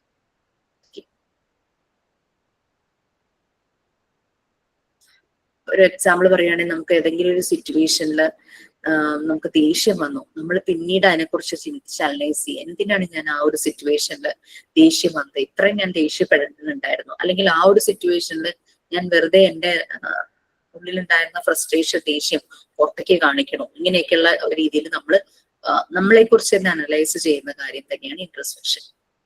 നമ്മുടെ മൂഡ് സ്വിങ്സ് അതിനെപ്പറ്റി നമ്മളൊന്ന് ആലോചിക്കുക. എനിക്ക് എന്തുകൊണ്ടാണ് ഇങ്ങനെ മൂഡ് സ്വിങ്സ് വരുന്നത്, how I can cope up with this. ഇങ്ങനെ മൂഡ് സ്വിങ്സ് വന്നു കഴിഞ്ഞാൽ ഒരു ദിവസം നല്ലതായിട്ട് വരും, ഒരു ദിവസം ഭയങ്കര ഡൗൺ ആയിരിക്കും, ആ രീതിയിലൊക്കെ ഉണ്ടാവുമല്ലോ. അപ്പൊ ചെയ്യുന്ന പ്രൊഫഷൻ എന്ന് പറയുമ്പോൾ ടീച്ചറാണ്, നമ്മുടെ മുന്നിലിരിക്കുന്ന സോഴ്സ് നമ്മളിങ്ങനെ നോക്കിക്കൊണ്ടിരിക്കുക. അപ്പൊ അവരുടെ മുന്നിൽ നിന്ന് വല്ലാത്ത റിഫ്ലക്ഷൻസ് ഒക്കെ വരുമ്പോൾ ദാറ്റ് വിൽ അഫക്ട് അല്ലെ. അപ്പൊ അതുകൊണ്ട് ആണ് ഇങ്ങനെയൊരു മെത്തേഡ് ചെയ്യുന്നത്. ഓക്കെ, നെക്സ്റ്റ് വൺ ഒബ്സർവേഷൻ ആണ് പറഞ്ഞിരിക്കുന്നത്. ഒബ്സർവേഷൻ നമ്മൾക്ക് അറിയാം, കാരണം എന്താ വെച്ചാൽ പല പ്രാവശ്യം പറഞ്ഞിട്ടുണ്ടാകണം, ഒരു മോണ്ടിസോറി ഫെസിലിറ്റേറ്റർക്ക് വേണ്ടുന്ന ഏറ്റവും നല്ല ഒരു ക്വാളിറ്റിയാണ് ഒബ്സർവേഷൻ എന്ന് പറയുന്നത്. ഓക്കെ, ചുമ്മാ വാച്ചിങ് അല്ല, ഹൃദയം കൊണ്ട് നമ്മൾ അവരെ ശ്രദ്ധിക്കുന്നു ആ രീതിയിൽ. ഈ ഒബ്സർവേഷൻ പല രീതിയിൽ ചെയ്യാം, അത് പല മെത്തേഡ്സ് ഉണ്ട്. അത് ജസ്റ്റ് ഒന്ന് വായിക്കാമായിരിക്കും. Okay. Observation.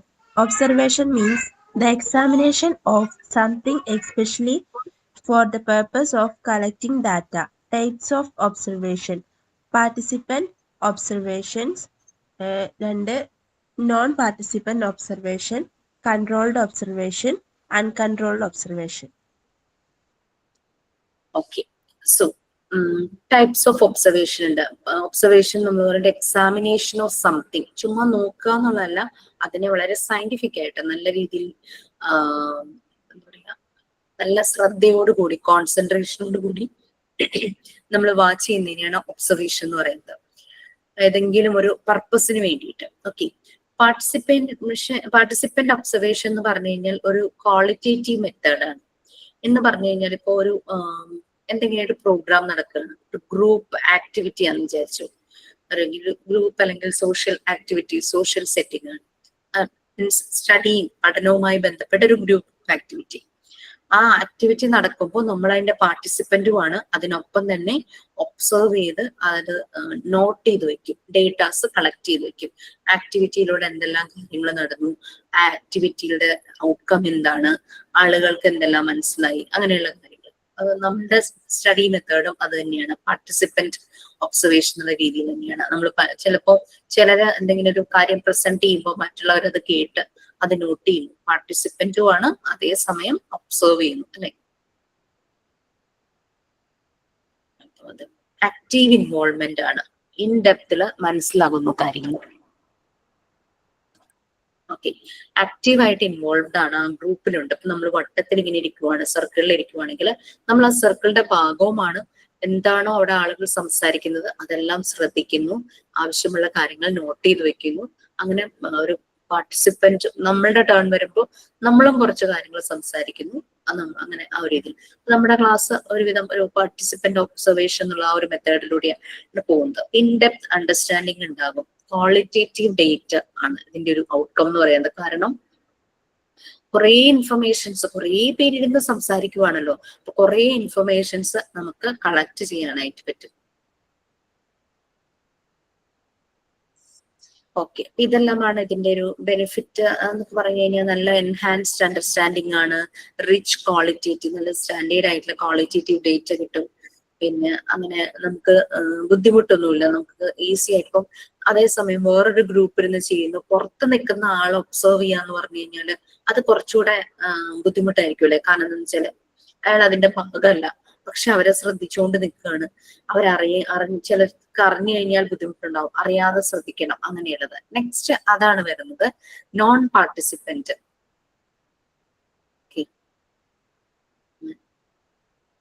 പാർട്ടിസിപ്പന്റ് പറഞ്ഞതിന്റെ ജസ്റ്റ് ഓപ്പോസിറ്റ് ആയിട്ട് വരുന്നതാണ് നോൺ പാർട്ടിസിപ്പന്റ്.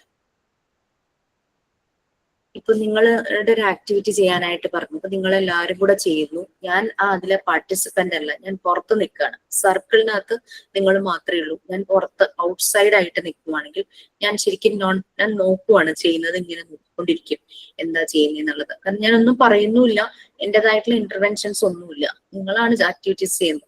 അത് ഞാൻ ചെയ്യുന്നത് നോൺ പാർട്ടിസിപ്പന്റ് ഒബ്സർവേഷൻ ആണ്. അത് അപ്പോ ഓരോരുത്തരും പറയുന്നതൊക്കെ ചിലപ്പോൾ ഞാനൊന്ന് ഒബ്സർവ് ചെയ്യുകയും ചെയ്യും, അത് റെക്കോർഡ് ചെയ്യുകയും വെക്കും, ഒരാൾ എന്താണ് പറഞ്ഞത് ആളെന്തായിരുന്നു ആ സമയത്ത്, ആളുടെ ബിഹേവിയർ, ആളുടെ തോട്ട് പ്രോസസ് എങ്ങനെ പോയി, ആളുടെ ആക്ഷൻസ് എങ്ങനെയായിരുന്നു, ആ ഒരു കാര്യത്തെ പറ്റി പറഞ്ഞത്. ചിലപ്പോൾ 4 ആയിട്ടും ഒരു ടോപ്പിക് തന്ന് എല്ലാവരുമായിട്ട് ഡിസ്കസ് ചെയ്യാനായിട്ട് പറയുമ്പോൾ ചിലപ്പോൾ 4 ആയിട്ടും എഗെയിൻസ്റ്റ് ആയിട്ടും ഒക്കെ പറയുന്നുണ്ടാവും അല്ലെ. അപ്പൊ 4 ആയിട്ട് പറഞ്ഞ, അങ്ങനെ കുറച്ച് പേര് എഗെയിൻസ്റ്റ് ആയിട്ട് പറഞ്ഞ, അങ്ങനെ രീതിയിൽ ഇതെല്ലാം റെക്കോർഡ് ചെയ്യുക എന്നുള്ള ജോലി മാത്രമേ ഉള്ളൂ. എനിക്ക് ഒബ്സർവ് ചെയ്ത് റെക്കോർഡ് ചെയ്യാം. പക്ഷെ ഞാൻ അവിടെ വന്ന് അഭിപ്രായങ്ങളൊന്നും പറയുന്നില്ല. അതാണ് നോൺ പാർട്ടിസിപ്പന്റ് ഒബ്സർവേഷൻ എന്ന് പറയുന്നത്. No direct interaction. Okay, data collection മാത്രമേ ഉള്ളൂ. ഡേറ്റ കളക്ഷനും ഒബ്സർവേഷനും മാത്രമേ ഉള്ളൂ. ഡയറക്റ്റ് ഇന്ററാക്ഷൻസ് ഒന്നുമില്ല. അപ്പം അവിടെ എനിക്ക് ഉള്ളൊരു പോസിറ്റീവ് എന്ന് പറഞ്ഞു കഴിഞ്ഞാൽ ഞാൻ അവിടെ ആക്റ്റീവ് ആകേണ്ട ആവശ്യമില്ല. റെഡ്യൂസ്ഡ് ആക്ടിവിറ്റിയാണ് എനിക്ക്. ഞാൻ അവിടെ കൂടുതലായിട്ട് എനിക്ക് റോളില്ല. ആകെ നോക്കുക, ഒബ്സർവ് ചെയ്യുക, എഴുതി ഡേറ്റാസ് കളക്ട് ചെയ്ത് വെക്കുക, അത് മാത്രമേ ഉള്ളൂ. ഇതിന്റെ ഒരു ലിമിറ്റേഷൻ എന്ന് പറഞ്ഞു കഴിഞ്ഞാൽ എന്തെങ്കിലും എനിക്ക് പറയണമെന്ന് തോന്നിയാൽ തന്നെയും എനിക്ക് പറയാൻ പറ്റില്ല, കാരണം ഐ ആം നോൺ പാർട്ടിസിപ്പന്റ് ആണ്. നെക്സ്റ്റ്, കൺട്രോൾഡ് ഒബ്സർവേഷനും അൺകൺട്രോൾഡ് ഒബ്സർവേഷനും. എന്തായിരിക്കും ഇത്? നമുക്ക് മോണ്ടിസോറി മെത്തേഡിൽ നമ്മൾ പറഞ്ഞു ഫെസിലിറ്റേറ്റർ ഒരു നല്ല പോലെ ഒബ്സർവ് ചെയ്യുന്ന ആളായിരിക്കണം എന്ന്. പലപ്പോഴും നമ്മൾ കൂടുതലും പ്യുവർ മോണ്ടിസോറി മെത്തേഡിൽ നോൺ പാർട്ടിസിപ്പന്റ് ഒബ്സർവേഷൻ ആണ് വരുന്നത്. കുട്ടികളാണ് അവിടെ ആക്ടിവിറ്റി ചെയ്യുന്നത്. നമ്മളവിടെ ഇന്റർവീൻ ചെയ്യുന്നത് വളരെ ചുരുക്കം. എപ്പോഴും പോയി നമ്മൾ അവരുടെ അടുത്ത് പോയി ഇരുന്ന് അവരെ കൊണ്ട് ഓരോന്ന് ചെയ്യിക്കുകയോ അങ്ങനെയൊന്നും ചെയ്യിക്കാറില്ല. പക്ഷെ കൂടുതലും മോണ്ടിസോറി മെത്തേഡിൽ നോൺ പാർട്ടിസിപ്പന്റ് ആണ് വരുന്നത്. പക്ഷെ ട്രഡീഷണൽ മെത്തേഡിൽ അങ്ങനെയല്ല. ടീച്ചർ എപ്പോഴും അവരുടെ കൂടെ തന്നെ ആ ഒരു പാർട്ടിസിപ്പന്റ് രീതിയിൽ തന്നെയാണ്. നെക്സ്റ്റ്, കൺട്രോൾഡ് ഒബ്സർവേഷൻ, അതിനെ കവേർട്ട് എന്നും പറയും. പിന്നെ അൺകൺട്രോൾഡ് ഒബ്സർവേഷൻ, അതിനെ ഓവേർട്ട് എന്നും പറയും. കൺട്രോൾഡ് ഒബ്സർവേഷൻ എന്ന് പറയുമ്പോൾ അതിന്റെ ടൈറ്റിലിൽ നിന്ന് തന്നെ നമുക്ക് മനസ്സിലാവും സംതിങ് ഈസ് കൺട്രോൾ. അങ്ങനെ കൺട്രോൾ ചെയ്തിട്ടുള്ള ഒരു ഒബ്സർവേഷൻ ആണ് അല്ലെ. ഇത് ഒരു ഏതെങ്കിലും ഒരു എൻവയോൺമെന്റിൽ സ്പെസിഫിക് കണ്ടീഷൻസ് ഒക്കെ ഉണ്ടായിരിക്കും, പ്രൊസീജിയേഴ്സ് ഒക്കെ ഉണ്ടായിരിക്കും. എല്ലാം ഒരു കൺട്രോൾഡ് സ്റ്റാൻഡേർഡൈസ്ഡ് മാനറിലായിരിക്കും. സാധാരണ നമ്മൾ പാർട്ടിസിപ്പന്റ് നോൺ പാർട്ടിസിപ്പന്റ് പറഞ്ഞ പോലെ ആയിരിക്കില്ല.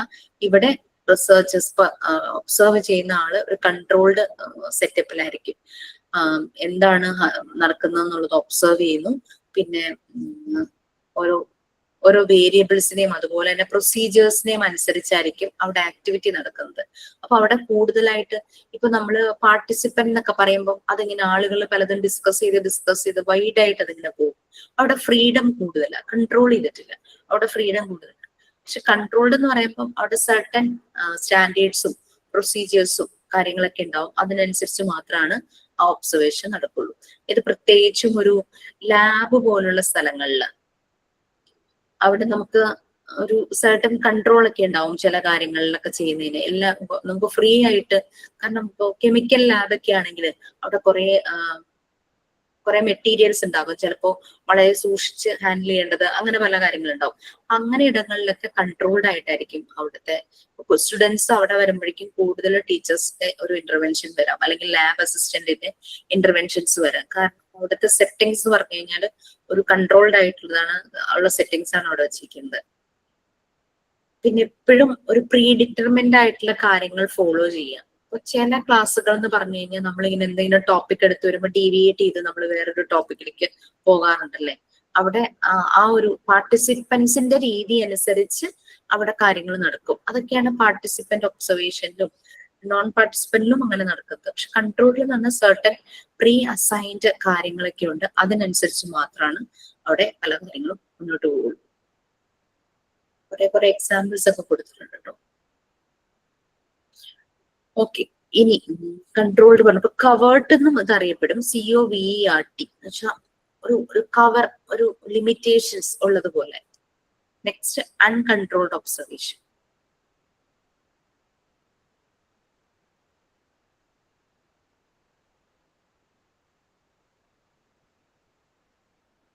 വാരി ഇട്ടോട്ടെ എന്നത്തെ കപ്പലുണ്ട്.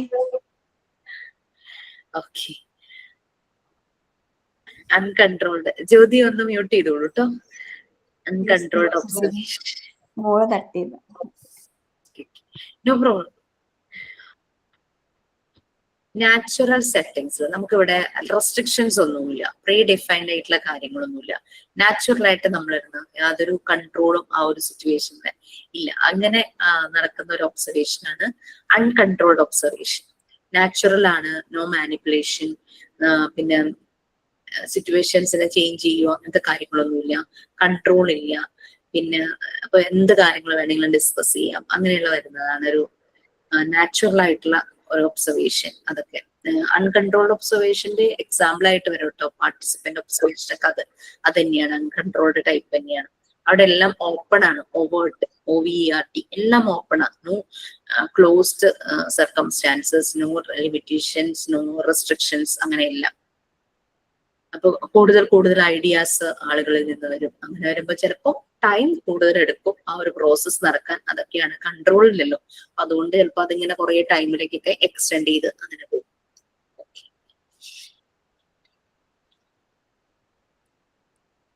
Okay fine. സോ അപ്പൊ ഇതൊക്കെയായിരുന്നു ഒബ്സർവേഷന്റെ കാര്യം.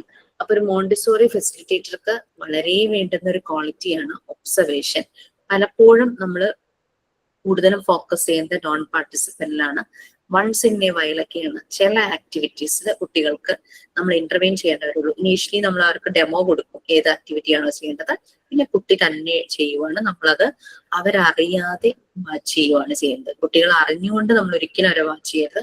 അവരറിയാതെ നമ്മൾ ഇങ്ങനെ പാസീവ് ആയിട്ടിരിക്കണം, കുട്ടികളായിരിക്കും ആക്റ്റീവ്. അതെല്ലാം ഇതിന്റെ ഒരു ഭാഗമാണ്. ഓക്കെ, ഒബ്സർവേഷൻ ഇവിടെയും നമുക്ക് മെറ്റീരിയൽസ് ഒന്നും കാര്യമായി വേണ്ട. പക്ഷെ കൺട്രോൾഡ് ഒക്കെ വരുമ്പോഴേക്കും ചിലപ്പോൾ റെസ്ട്രിക്റ്റഡ്, പ്രീ ഡിറ്റർമിൻ കാര്യങ്ങളൊക്കെ ചെയ്യുമ്പോൾ അതിനനുസരിച്ച് മെറ്റീരിയൽസ് അറേഞ്ച് ചെയ്യും, അങ്ങനെയുള്ള കാര്യങ്ങളെല്ലാം വരും. Okay, next clinical case study method. Jerusha വായിക്കാന്ന് പറഞ്ഞിട്ടുണ്ടായിരുന്നു, വായിച്ചു. Okay, ma'am. Clinical case study method. The clinical method is used for studying the behavior problems of a maladjusted or abnormal individual. In this, the term case is used to denote an individual facing problems that could be solved only on the basis of detailed study. A child who is socially maladjusted or emotionally destroyed, experiencing difficulty in the school subject is a clinical case. A clinical study is an in-depth study of the case in all its details. Hence, clinical methods are also known as case study or case history method. Okay, clinical case study method. ഇതൊരു in-depth examination ആണ്. ഞങ്ങളൊക്കെ project ചെയ്ത സമയത്ത് ഞങ്ങൾക്ക് 5 case study ചെയ്യണമെന്നായിരുന്നു ഉണ്ടായിരുന്നത്. 5 case study, അത് different ലെവലിലുള്ളത്. ആ case study നമ്മൾ വൺസ് ഈ കേസ് സ്റ്റഡി കേസ് പറഞ്ഞ് എക്സ്പ്ലെയിൻ ചെയ്യൽ മാത്രമല്ല, നമ്മൾ അതിന്റെ ഫോളോ അപ്സും ചെയ്യണം. ആ ഒരു കേസിന്റെ നെക്സ്റ്റ് ലെവൽ എന്താണ്, നെക്സ്റ്റ് ലെവൽ ആയത്, അങ്ങനെ ഒരു അറ്റ്ലീസ്റ്റ് ഒരു 7 to 10 ലെവൽസ് ആ ഫോളോ അപ്സ് നടന്നിട്ടുണ്ടെങ്കിൽ അതിനനുസരിച്ച് എഴുതണമായിരുന്നു ക്ലിനിക്കൽ കേസ് സ്റ്റഡി മെത്തേഡിൽ. ഓക്കെ, ഇത് ഏതെങ്കിലും ഒരു ഇൻഡിവിജ്വലിന്റെ അബ്നോർമൽ ഇൻഡിവിജ്വൽ അല്ലെങ്കിൽ ഒരു മാൽ അഡ്ജസ്റ്റഡ് ശരിയായ രീതിയിൽ ഒരു നോർമലി ബിഹേവ് ചെയ്തതിനേക്കാളും നമ്മൾ പറഞ്ഞു ഹ്യൂമൻ ബിഹേവിയർ എഡ്യൂക്കേഷൻ സെറ്റിംഗ്സിൽ നോക്കുന്നതെന്ന് പറഞ്ഞു. സോ അതിന്റെ ഒരു സ്റ്റഡിയാണ്, ഇൻഡെപ്ത് എക്സാമിനേഷൻ ആണ്. ചിലപ്പോൾ അതൊരു സിംഗിൾ ഇൻഡിവിജ്വലിനെ ആയിരിക്കാം, ചിലപ്പോൾ ഒരു ഗ്രൂപ്പിനെ ആയിരിക്കാം, അല്ലെങ്കിൽ ഒരു ഇവന്റ് ആയിരിക്കാം. അങ്ങനെ വരാം. അവരെ അസസ് ചെയ്യുവാണ്, അവർക്ക് എന്തെങ്കിലും സൈക്കോളജിക്കൽ നീഡ്സ് ആവശ്യമുണ്ടോ, അപ്പൊ അത് അസസ് ചെയ്യുന്നു. സംടൈംസ് ട്രീറ്റ്മെന്റും ആവശ്യമായി വരുന്നത്. ക്ലിനിക്കൽ കേസ് സ്റ്റഡി മെത്തേഡ് ചെയ്യുമ്പോൾ അതിന്റെ ക്വാളിഫൈഡ് ആയിട്ടുള്ള പ്രൊഫഷണൽസ് ആയിരിക്കണം മിക്കവാറും അത് ചെയ്യുന്നത്. അതാണ് ചില സ്കൂളുകളിലൊക്കെ കൗൺസിലേഴ്സ് ഉള്ളത്, അങ്ങനെ വരുന്നത്. അപ്പോ ഇത് ചിലപ്പോൾ അവർക്കും പറ്റാതെ വരും, കൗൺസിലേഴ്സിനെ ട്രീറ്റ് ചെയ്യാൻ പറ്റില്ല, അവർക്ക് ജസ്റ്റ് അത് അസസ് ചെയ്യാൻ മാത്രമേ പറ്റുള്ളൂ. പിന്നെ ഫർദർ ആ കുട്ടിയെ പ്രോബ്ലം ഉണ്ടെന്നുണ്ടെങ്കിൽ, ലേണിംഗ് ഡിസബിലിറ്റി ഉണ്ടെങ്കിൽ അതിനനുസരിച്ചുള്ള തെറാപ്പിസ്റ്റിന്റെ അടുത്തേക്ക് നമുക്ക് ഗൈഡ് ചെയ്ത് വിടാനേ പറ്റും.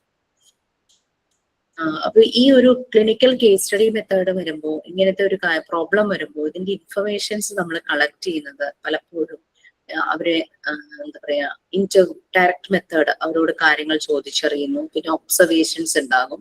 പിന്നെ ഏതെങ്കിലും രീതിയിലുള്ള സൈക്കോമെട്രിക് ടെസ്റ്റുകൾ നടത്തും. ഇപ്പൊ ലേണിംഗ് ഡിസബിലിറ്റി ഉള്ള ഒരു കുട്ടി, ആ കുട്ടിയുടെ ലേണിംഗ് ഡിസബിലിറ്റി എങ്ങനെ മനസ്സിലാക്കണം, അതിന് വേണ്ടിയിട്ട് ചില സ്റ്റാൻഡേർഡൈസ്ഡ് ആയിട്ടുള്ള ടെസ്റ്റുകൾ ഉണ്ടാവും. ആ ടെസ്റ്റുകൾ ചെയ്യുമ്പോൾ കുട്ടിയുടെ മെന്റൽ ഏജ് എവിടെ, ഏതൊരു ക്ലാസ്സിലാണ് നിൽക്കുന്നതെന്ന് മനസ്സിലാകും. അപ്പൊ അവിടെ നിന്ന് കുട്ടിക്ക് വേണ്ടുന്ന ആക്ടിവിറ്റീസ് സ്റ്റാർട്ട് ചെയ്യും. ആ ഒരു ഏജിൽ കൊടുക്കുന്ന രീതിയിൽ അങ്ങനെ സൈക്കോമെട്രിക് ടെസ്റ്റുകളൊക്കെ നടത്തിയിട്ടാണ് ആ കേസ് കൂടുതലായിട്ട് മനസ്സിലാക്കുന്നത്. അപ്പൊ ഫോക്കസിങ് ഓൺ ദി ഇൻഡിവിജ്വൽ ആയിരിക്കും. പിന്നെ ഇൻഫർമേഷൻസ് ഗ്യാദർ ചെയ്യുന്നു. പിന്നെ കോംപ്ലക്സ് ഇഷ്യൂസ് ഒക്കെ ഉണ്ടാവും, അതൊക്കെ അണ്ടർസ്റ്റാൻഡ് ചെയ്യുന്നു, ഒബ്സർവ് ചെയ്യുന്നു, പല ടെസ്റ്റിംഗ് മെത്തേഡ്സ് ചെയ്യുന്നു. പിന്നെ അവരെ പിന്നെ ഫോളോ അപ്പ് ചെയ്യുന്നു. ഒറ്റ ദിവസം കൊണ്ടൊന്നും ഇതുപോലുള്ള കാര്യങ്ങളൊന്നും ഈ മാൽ അഡ്ജസ്റ്റ്മെന്റും അബ്നോർമൽ ബിഹേവിയറും ഒന്നും മാറില്ല. ഇമോഷണലി ചിലപ്പോൾ ഡിസ്റ്റോർഡ് ആയിരിക്കും. അങ്ങനെ പിന്നെ അപ്പൊ ഇതൊക്കെ ഒരു കേസ് ആയിട്ട് വെച്ചിട്ട് അതിന് സ്റ്റഡി ചെയ്യുന്നു, അതിന് വേണ്ടുന്ന ഇന്റർവെൻഷൻസ് കൊടുക്കും. അതാണ് ക്ലിനിക്കൽ കേസ് സ്റ്റഡി വരുന്നത്. Or case history method. Case study, clinical മെത്തേഡ്സിനെ കേസ് സ്റ്റഡി എന്ന് പറയാം, ക്ലിനിക്കൽ കേസ് സ്റ്റഡി എന്ന് ഒരുമിച്ച് പറയാം, അല്ലെങ്കിൽ കേസ് ഹിസ്റ്ററി മെത്തേഡ് എന്ന് അങ്ങനെയൊക്കെ പറയാം. Okay, next experimental or scientific method.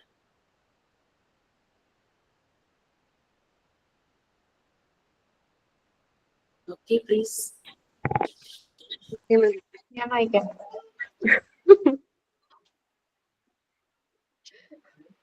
വായിച്ചോ മേഘന? Okay, ma'am, let us continue. Okay, this is next steps.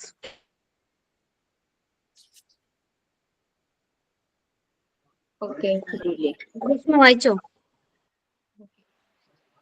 ഓക്കേടാ. Experimental or scientific method. Experimental method is treated to be the most science and objective method for studying behavior. Hence, the investigator attempts to study the cause and effect relationship concerning human behavior. Human behavior.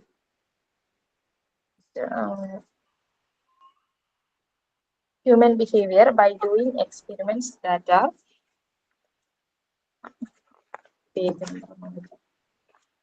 are objective observations under firmly controlled conditions. The main factor in this method is controlling conditions or variables. There are three types of variables: independent variable, depending variable, and intervening or controlled variable indicates for the cause and dependent variable for the effect of that cause. The other factors that influence cause and effect relationships are called intervening variables.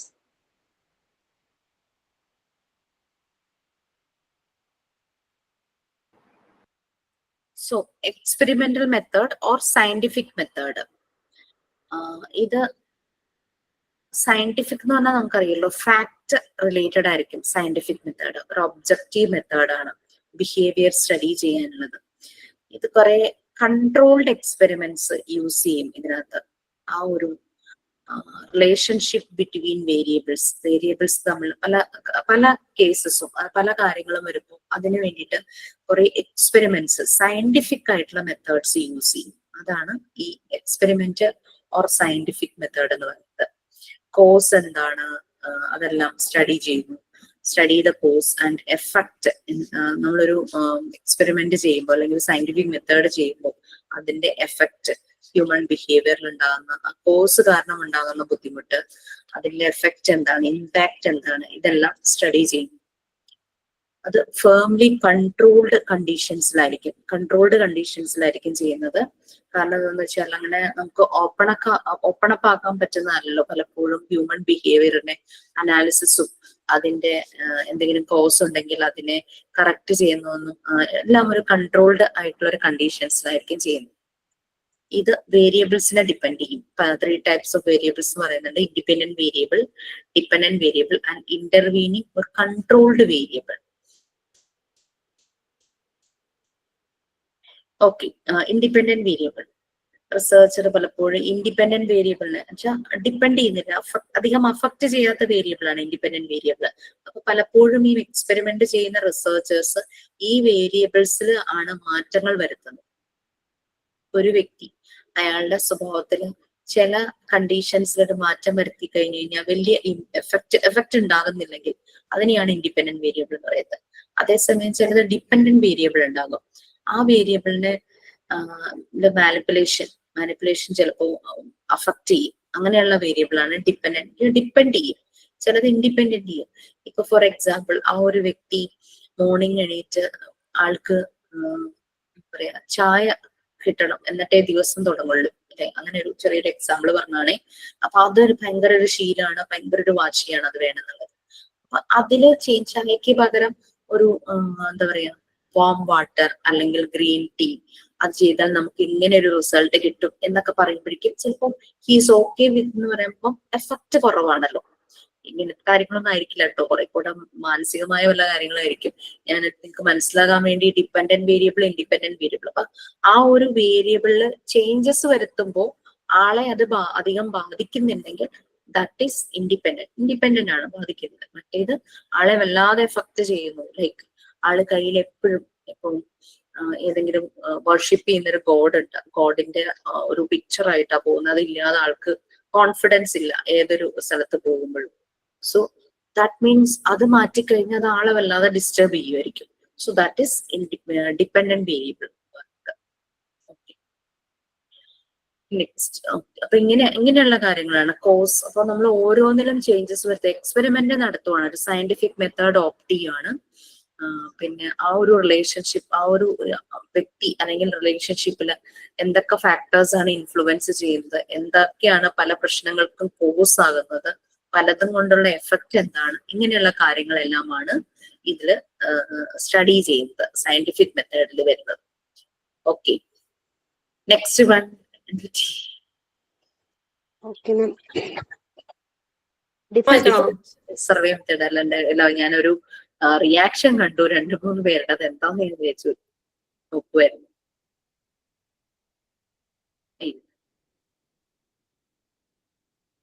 Yes, next വായിച്ചോ, നമുക്ക് അത് കുറച്ചും കൂടി ഉള്ളൂ, അതങ്ങ് cover ചെയ്ത് പോവാലോ. വായിക്കണോ മാം? Differential or survey method. Differential methods are based upon individual difference. It is sometimes called statistical method for the reason that statistical technique become the major device for study individual difference. This method utilises various techniques and of controlling data like questionnaire, observation, interview, and use statistics in analyzing data. മറ്റേത് വായിക്കണം മാം. Technique and tool of educational technology. The selection of suitable technique and tool help the investigator in exploring the diverse strand of the study and scientific and measure so as to safety the need. Okay. So differential or survey method. Differential method or survey method. നിങ്ങൾക്ക് survey ഞാൻ തന്നിട്ടുണ്ടോ? ഇല്ല മാം. Okay, survey എന്ന് പറഞ്ഞു കഴിഞ്ഞാൽ ഒരു ക്വസ്റ്റ്യനിയേഴ്സ് ആണ്. നമുക്കറിയാം നമ്മുടെ വീട്ടിലെ ലോക്കൽ അതോറിറ്റീസ്, പഞ്ചായത്ത്, മുനിസിപ്പാലിറ്റി അല്ലെങ്കിൽ ഹെൽത്ത് ഡിപ്പാർട്ട്മെന്റിൽ നിന്നൊക്കെ ചില സമയത്ത്, അല്ലെങ്കിൽ സെൻട്രൽ ഗവൺമെന്റിൽ നിന്നൊക്കെ ചില സമയത്ത് സർവേക്ക് ആൾക്കാർ വരും അല്ലെ. ഒരു കുറേ ക്വസ്റ്റ്യനിയർ, അവരുടെ കയ്യിൽ കുറെ ക്വസ്റ്റ്യൻസ് ഉണ്ടാവും, അത് ചോദിക്കും, അവരെന്തൊക്കെയോ മാർക്ക് ചെയ്യണമെന്ന് കാണാം. എന്നിട്ട് അവർക്ക് പിന്നെ അത് ആ ഡേറ്റ വെച്ചിട്ട് ഒരാളുടെ ആവില്ല അവർ ചെയ്യുന്നത്, ചിലപ്പോൾ ആ ഒരു വാർഡിലുള്ള ആളുകളുടെ മുഴുവൻ കളക്ട് ചെയ്യുന്നു. എന്നിട്ട് അവരത് കംപ്ലീറ്റ് ഒരു സ്റ്റാറ്റിസ്റ്റിക്കൽ ഡേറ്റ ആക്കിയിട്ട് അതിനെ സ്റ്റാറ്റിസ്റ്റിക്കൽ അനാലിസിസ് ആണ് നടത്തുന്നത് അല്ലെ. ഇപ്പോ ഫോർ എക്സാമ്പിൾ, ഒരു വീട്ടിൽ എത്ര മെമ്പേഴ്സ് ഉണ്ട്, എത്ര പേര് ഏണിംഗ് മെമ്പേഴ്സ് ആണ്, എത്ര പേര് കുട്ടികളാണ്, എത്ര പേര് അഡൾട്ട്സ് ആണ്, അങ്ങനെയുള്ള രീതിയിലുള്ള ക്വസ്റ്റ്യൻസ് ഒക്കെ വരും. ഇത്ര ഏജ് തുടങ്ങി എത്ര പേരുണ്ട്, അങ്ങനത്തെ ഒരു രീതിയിൽ. അപ്പൊ ആ ഒരു രീതിയിൽ എടുക്കും. ഓക്കെ, അതാണ് ഡിഫറൻഷ്യൽ ഓർ സർവേ മെത്തേഡ് എന്ന് പറയുന്നത്. ഇൻഡിവിജ്വൽ ഡിഫറൻസിനെ ഡിപ്പെൻഡ് ചെയ്തിട്ടായിരിക്കും, അതൊരു ഇൻഡിവിജ്വലിനെ ഫോക്കസ് ചെയ്തിട്ടുള്ളതായിരിക്കും. ഇതിനെ സ്റ്റാറ്റിസ്റ്റിക്കൽ മെത്തേഡും എന്ന് പറയാറുണ്ട്. പറഞ്ഞല്ലോ, സർവേ മെത്തേഡ് സ്റ്റാറ്റിസ്റ്റിക്കൽ അനാലിസിസ് ആണ് നടക്കുന്നത്. സ്റ്റാറ്റിസ്റ്റിക്കൽ ടെക്നിക്സ്, അതായത് കോവിഡ് സമയത്തൊക്കെ അത് നടന്നിട്ടുണ്ടായിരുന്നു. കോവിഡ് സമയത്ത് ഇത്ര ആളുകൾക്ക് കോവിഡ് വന്നു എന്ന് എണ്ണം എടുക്കുന്നതിനേക്കാൾ കൂടുതൽ അതിനെ ഒരു സ്റ്റാറ്റിസ്റ്റിക്കൽ ഡേറ്റ ആക്കിയിട്ട് അനലൈസ് ചെയ്യുന്നതായിരുന്നു കുറെ കൂടി എളുപ്പം. കാരണം അത്രത്തോളം ആളുകൾ കോവിഡ് പോസിറ്റീവായി മാറിയിട്ടുണ്ടായിരുന്നല്ലോ. അപ്പൊ ആളുകളുടെ ഇത് കൂടിയപ്പോഴേക്കും പിന്നെ അനാലിസിസ് സ്റ്റാറ്റിസ്റ്റിക്കൽ മെത്തേഡ്, അതായത് സർവേ മെത്തേഡ് അല്ലെങ്കിൽ ഡിഫറൻഷ്യൽ മെത്തേഡ് എന്നുള്ള രീതിയിൽ ആയി മാറി. ഇൻഡിവിജ്വൽ ഡിഫറൻസ് സ്റ്റഡി ചെയ്യാനാണ് ഡിഫറൻഷ്യൽ മെത്തേഡ് യൂസ് ചെയ്യുന്നത്. പല രീതിയിലുള്ള ടെക്നിക്സ് യൂസ് ചെയ്യുന്നു. അതായത് കൺട്രോളിംഗ് ഡേറ്റയല്ല കേട്ടോ, കളക്ടിങ് ഡേറ്റ ആയിരിക്കും നല്ലത്. ക്വസ്റ്റ്യനെയേഴ്സ് പ്രിപ്പയർ ചെയ്യുക. കുറെ ക്വസ്റ്റ്യൻസ് ഉണ്ടാകും, ഓപ്പൺ ക്വസ്റ്റ്യൻസ് ആകാം, അതായത് യെസ് ഓർ നോ അല്ലെങ്കിൽ ഡോ നോ സംടൈംസ് അങ്ങനെയൊക്കെ പറഞ്ഞിട്ടുള്ള നമ്മൾ ആൻസർ കൊടുക്കുന്ന ക്വസ്റ്റ്യൻസ് ഇല്ലേ, ആ രീതിയിൽ. പിന്നെ ഒബ്സർവേഷൻ ആകാം, ഇന്റർവ്യൂ പോലെ നടത്താം. അങ്ങനെയൊക്കെ ഈ ഡേറ്റ കളക്ട് ചെയ്യും. പിന്നെ എഡ്യൂക്കേഷൻ സൈക്കോളജിയുടെ ടെക്നിക്സ് ആൻഡ് ടൂൾസ്, ഈ പല രീതിയിലുള്ള ടെക്നിക്സും ടൂൾസും ഇൻകംപ്ലീറ്റ് പോലെ എനിക്ക് തോന്നുന്നു. കാരണം കൂടുതൽ ആഡ് ചെയ്യാമായിരുന്നു. ആ ടൂൾസ് ഇൻവെസ്റ്റിഗേറ്ററെ ഹെൽപ്പ് ചെയ്യുന്നു. ശരിക്കും ഇങ്ങനെ അതിന്റെ കൺക്ലൂഷൻ കൊടുത്തിരിക്കുന്നതാണ് കേട്ടോ. അപ്പൊ ഇങ്ങനെ പല രീതിയിലുള്ള മെത്തേഡും ടെക്നിക്സും ടൂൾസും എഡ്യൂക്കേഷൻ സൈക്കോളജിയിൽ യൂസ് ചെയ്യുവാണെങ്കിൽ നമുക്ക് ശരിക്കും നമ്മുടെ മുന്നിൽ വരുന്ന ഇൻഡിവിജ്വലിന്റെ പല നീഡ്സും മനസ്സിലാക്കാനും ആ നീഡ്സ് ഫുൾഫിൽ ചെയ്യുന്ന രീതിയിൽ എന്ത് പ്രൊവൈഡ് ചെയ്യാൻ പറ്റും എന്നുള്ളത് നമുക്ക് ഐഡന്റിഫൈ ചെയ്യാനും അത് അവരുടെ നീഡ്സ് സാറ്റിസ്ഫൈ ചെയ്യാനായിട്ട് നമുക്ക് പറ്റും. So that is the end of that unit. So next ക്ലാസ്സിൽ എന്താണ് എനിക്കിപ്പോ വലിയ ഐഡിയ ഇല്ല, ബാക്കി ടീച്ചേഴ്സ് എടുത്തിരിക്കുന്നത് എന്താന്ന് നോക്കട്ടെ. ഓക്കെ, സൈൻ ഔട്ട് ഉണ്ടോ? Yes, ma'am. Yes, please. I'm going to sign out Isha ma'am class. ഇന്ന് വായനാ ദിനമാണ്. ഒരു നല്ല പുസ്തകം 100 സുഹൃത്തുക്കൾക്ക് തുല്യമാണ്. എന്നാൽ ഒരു നല്ല സുഹൃത്ത് ഒരു ലൈബ്രറിക്ക് തുല്യവും. അക്ഷരങ്ങളെ സ്നേഹിക്കുന്ന എല്ലാവർക്കും ആശംസകൾ. മാതൃസ്നേഹത്തിന്റെ ആഴം അക്ഷരങ്ങളിൽ ആവാഹിച്ച് ഇടശ്ശേരി ഗോവിന്ദൻ നമ്പൂതിരി പൂതപ്പാട്ട് എന്ന കവിത. ആറ്റിൻവക്കത്തെ മാളിക വീട്ടിലെ നോറ്റിട്ടൊരുണ്ണി പിറന്നു. ആറ്റിൻവക്കത്തെ മാളിക വീട്ടിലെ നോറ്റിട്ടൊരുണ്ണി പിറന്നു. ഉണ്ണിക്കരയിലെ പൊന്നുകൊണ്ട് ഉണ്ണിക്കു കാതിൽ കൂടക്കടുക്കൻ. ഉണ്ണിക്കരയിലെ പൊന്നുകൊണ്ട് ഉണ്ണിക്കു കാതിൽ കൂടക്കടുക്കൻ. പാപ്പ കൊടുക്കുന്നു പാല് കൊടുക്കുന്നു പാവ കൊടുക്കുന്നു നങ്ങേലി. പാപ്പ കൊടുക്കുന്നു പാല് കൊടുക്കുന്നു പാവ കൊടുക്കുന്നു നങ്ങേലി. കാച്ചിയ മോരൊഴിച്ചുപ്പി വടിച്ചിട്ടു കാക്കേ പൂച്ചേ പാട്ടുകൾ പാടിയിട്ടു. കാച്ചിയ മോരൊഴിച്ചുപ്പി വടിച്ചിട്ടു കാക്കേ പൂച്ചേ പാട്ടുകൾ പാടിയിട്ടു. മാനത്തമ്പിളി മാമനെ കാട്ടിട്ട് മാമു കൊടുക്കുന്നു നങ്ങേലി. മാനത്തമ്പിളി മാമനെ കാട്ടിട്ട് മാമു കൊടുക്കുന്നു നങ്ങേലി. താഴെ വച്ചാലോ ഉറുമ്പരിച്ചാലോ തലയിൽ വച്ചാൽ പേനരിച്ചാലോ. താഴെ വച്ചാലോ ഉറുമ്പരിച്ചാലോ തലയിൽ വച്ചാൽ പേനരിച്ചാലോ. തങ്കക്കൂടത്തിനെ താലോലം പാടിട്ടു തങ്കക്കട്ടിലിൽ പട്ടു വിരിച്ചിട്ടു. തങ്കക്കൂടത്തിനെ താലോലം പാടിട്ടു തങ്കക്കട്ടിലിൽ പട്ടു വിരിച്ചിട്ടു. തണുത്ത പൂന്തോട് തട്ടിയുറക്കിട്ടു ചാഞ്ഞുമായി നങ്ങേലി. തണുതണ പൂന്തോട തട്ടിയുറക്കിട്ടു ചാഞ്ഞുമയങ്ങുന്നു നങ്ങേലി. ചാഞ്ഞുമയങ്ങുന്നു നങ്ങേലി. ചാഞ്ഞുമയങ്ങുന്നു നങ്ങേലി. Thank you ma'am. എന്തോ മോളും എല്ലാം പാടാൻ വന്നതാണ് ഈശ്വര്യ. സൂപ്പറായിന്ന് പറഞ്ഞതാ മോനത് കേൾക്കായിരുന്നു. അത് ശരി, നല്ലായിരുന്നു, നല്ലൊരു ഫീൽ ആയിരുന്നു അല്ലെ. Okay, Thank you, Ma'am. ma'am. Thank you, ma'am. Okay, bye. Bye. Thank you, Thank you. ma'am. Thank you, ma'am.